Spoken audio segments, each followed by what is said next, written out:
మీరందరూ కలిసి ఒక మంచి వ్యక్తిని, రాజకీయాల్లో గౌరవాన్ని కాపాడే వ్యక్తిని, పార్టీని నమ్ముకున్న వ్యక్తిని మీరు ఎన్నుకున్నారు.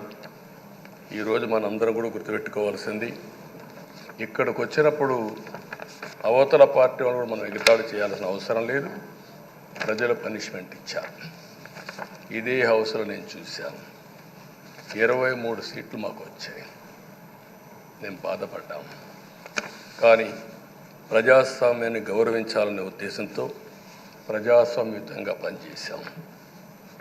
23వ తారీఖు ఎన్నికల రిజల్ట్స్ వస్తే దాన్ని వక్రీకరించి 23వ తారీఖున దేవుడు రాసిన స్క్రిప్ట్ ఇది, మీకు 23 సీట్లు వచ్చాయని మాట్లాడారు.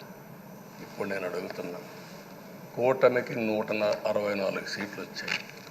1, 6, 4 కూడుకుంటే 11 వస్తుంది. రాష్ట్రంలో దగ్గర 1631 రోజులు అమరావతి రైతాంగం ఆడబిడ్డలు ఉద్యమం చేశారు. ఆ 4 నెంబర్లు కలుపుకుంటే 1, 6, 3, 1 కలుపుకుంటే 11 వస్తుంది. అంటే ఇది కూడా భగవంతుడి స్క్రిప్ట్ అయినా కూడా నేను మాట్లాడడం లేదు, నేను కామెంట్ చేయడం లేదు. ఈరోజు ఉంటే వాళ్ళకు కూడా అర్థమయ్యేది. వాళ్ళు ఉండకుండా పోవడం అనేది వాళ్ళ పిరికితనం తప్ప ఇంకోటి కాదని చెప్పి కూడా నేను మీకు తెలియజేస్తున్నా.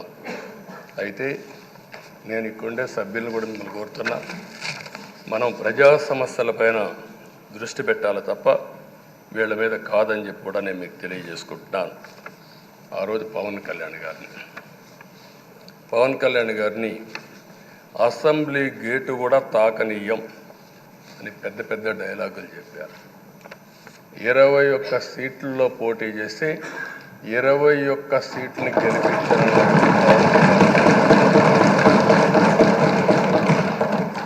వైనాట్ 175 అని చెప్పి 11 కూడా తెచ్చుకోలేని నాయకత్వం.